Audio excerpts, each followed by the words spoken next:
Salam alaikum les auteurs de priorité. Aujourd'hui, dimanche 4, on revient encore qui c'est plateau hebdomadaire pour waxtaan ak yéen ki situation du pays. Tey le débat bu ñuy indi genre quartier libre lay doon pour essayer d'analyser ce qui est en train de se passer au pays. Introduction bi du sore. Président dafa def benn sortie boo xamee ne dafa mel ni dafa jëlee les Sénégalais au dépourvu. Élément boobu laa fii teg ku ci nekk ci plateau bi mu jéem a xalaat mu wax ma lan la xalaat par rapport à ce discours là su ma paree ci loolu am na deuxième élément boo xam ne dama koy teg ma pose waat la même question ñu jox ma des explications par rapport à ça quoi léegi na sans tarder je vais demander à tout un chacun ñu jël quelques minutes ñu daal di déglu attentivement ce que le président de la République a dit après ku ci nekk décortiquer ma ko lan la xalaat quoi par rapport à li mu xam sur la situation du pays. Compatriotes, alors que s'annonce l'élection présidentielle du 25 février 2024, notre pays est confronté depuis quelques jours à un différend entre l'Assemblée nationale et le Conseil constitutionnel, un conflit ouvert sur fond d'une supposée affaire de corruption de juges. Ainsi, l'Assemblée, se fondant sur ses prérogatives, a décidé, résolution en date du 31 janvier 2024, de mettre en place une commission d'enquête parlementaire pour éclairer sur le processus de vérification des candidatures et sur tout autre fait se rapportant à l'élection. Dans son communiqué du 29 janvier 2024, signé par tous ses membres, le Conseil constitutionnel a réfuté les allégations portées contre lui tout en prenant la mesure de la gravité des accusations et en tenant à ce que toute la lumière soit faite dans le respect des procédures constitutionnelles et légales régissant les relations entre les institutions, notamment la séparation des pouvoirs et le statut de ses membres. À cette situation suffisamment grave et confuse est venue s'ajouter la polémique sur une candidature ou une candidate dont la binationalité a été découverte après la publication de la liste définitive des candidats par le Conseil constitutionnel, ce qui constitue une violation de l'article 28 de la Constitution, qui dispose que tout candidat à la présidence de la République doit être exclusivement de nationalité sénégalaise. Ces conditions troubles pourraient gravement nuire à la crédibilité du scrutin en installant les germes contentieux pré- et post-électoraux. Alors qu'il porte encore les stigmates des violences de mars 2021 et de juin 2023, notre pays ne peut se permettre une nouvelle crise.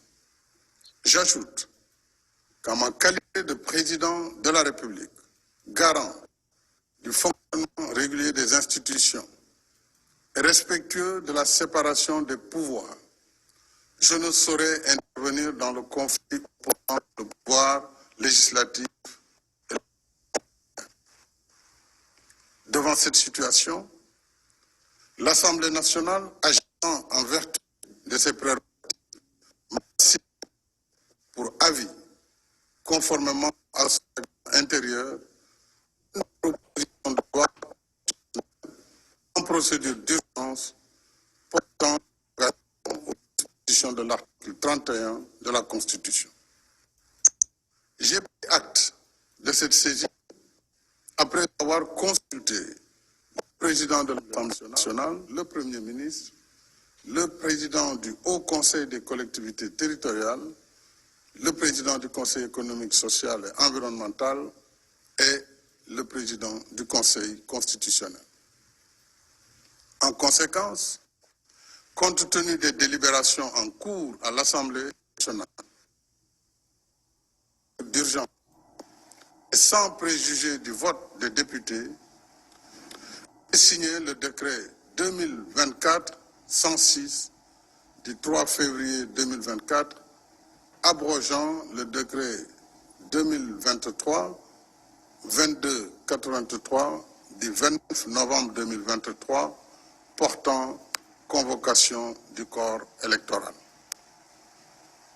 Pour ma part, mon engagement solennel à ne pas me présenter à l'élection présidentielle reste inchangé. Enfin, j'engagerai un dialogue national ouvert afin de réunir les conditions d'une élection libre, transparente et inclusive dans un Sénégal apaisé et réconcilié. Vive le Sénégal, vive la République. Voilà, gars yi ñoo déggandoor affaire yi. Je vais commencer d'abord par Jobas. Waaw. baa ngi ni sa kanam, situation baa ngi au Sénégal, tout ce que tu penses ñu ngi lay déglu concernant la situation. Dans un premier temps maa ngi nuyu waa priorité yëpp muy góor muy jigéen di nuyu sama naataango yi di ne kontaan naa nekk ak ñoom fii pour développer les actualités de mon pays. Si vous remarquez quelque chose, depuis quelque temps je ne parle pas beaucoup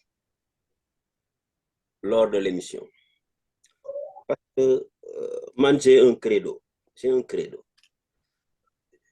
Quand je comprends quelque chose, je ne me mets pas ici à faire de la communication décorative, quoi. Le Sénégalais, ils aiment la communication décorative. Tu vois, j'assume, ni fi nekkee maa leen gën a intelligent parce que li am lii maa leen gën a intelligent yéen ñëpp yéen ñi toog fii parce que li ñuy wax nii actuellement wax naa ko au départ. Je l'avais dit, je l'avais prédit. Donc loolu mooy intelligence mooy ngay wax rek. C'est pas ça l'intelligence.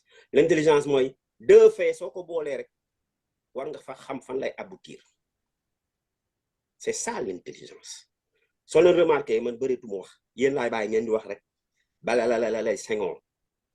Tu vois, nit ñaari fait rek mun nga trouver conclusion. Tu vois, c'est ça l'intelligence. Li ñuy wax nii fi ñu tàbbi nii fi ñu tàbbi nii moi je l'ai dit depuis avant Macky di nekk président nee naa leen Macky c'est le candidat de Laye Wade. C'est le candidat de Laye Wade parce que am na yoo xam ne dans la vie de tous les jours soo koy xool mag yar la wala nga am xel soo ko xoolee nga boole ko rek di nga xam kii fan la jëm. Tu vois, néewoon naa leen, je me répète que Macky c'est le candidat de Laye Wade. Fa la ñuy tàbbi fu mu nekk nii. Vous avez vu, on avait oublié Karim Wade. Ci fin bi Karim Wade surgit. Pourquoi il surgit? Man néewoon naa ne Karim Wade il n'est pas dehors. Il est toujours dedans. Mu ngi ni dellu si na. Donc ça veut dire que maa leen gën a intelligent yéen ñëpp yéen ñi fi nekk. Et j'assume maa leen gën a intelligent parce que li mu wax au départ loolu mooy ñëw à la fin. Loolu mooy ñëw à la fin. Te li am ni actuellement nii ce n'est personne d'autre, c'est Laye Wade. Amul keneen c'est Laye Wade. Nee na ne mës naa leen wax fii ne Laye Wade daf ñu dàq jàng mais gënuñu muus de. Laye Wade moom a dàq jàng mais gënuma intelligent. Je l'ai dit ici naka kenn weddi. Je l'ai dit. Sama jàng soriwul de mais je suis hyper intelligent. Dama ne li sama xel may moo tax ma ne ma gën a intelligent. Sama xel daf ma may ne Karim Wade il est toujours dans le jeu. C'est le pion de son père. Il est là. Li Macky def nii c'est le prolongement du jeu de Abdoulaye Wade. C'est tout simplement ça. Dafa jar ay discours décoratif. Jaru ko. Li may xam naa ko pare on fait ça, on tourne en rond pour ramener Macky Sall, pour ramener le fils du président là, qui Karim Wade. C'est tout simplement ça. Pourquoi vous faites du discours? Vous perdez votre temps. Xam nga nit ki sa xel fu mu toll rek noonu ngay acté quoi. Sa xel fu mu toll rek noonu ngay acté te nit ki dañu war a xam fan nga jógee ak fan nga jaar. Am na kenn ku wax fii ci panel bi yow def naa yow mi yaa ko wax yaa ne c'est quelqu'un de très intelligent. Tu sais, tu confonds être futé et être intelligent. Lui, il est futé, il n'est pas intelligent, mon Macky Sall. Sont intelligent, on peut faire lii, tu vois, et j'en passe. Pour affaire image yi nga wane nii, je pense que lii war nañ ko dépasser quoi. Pour parler de l'essentiel, soo gisee mu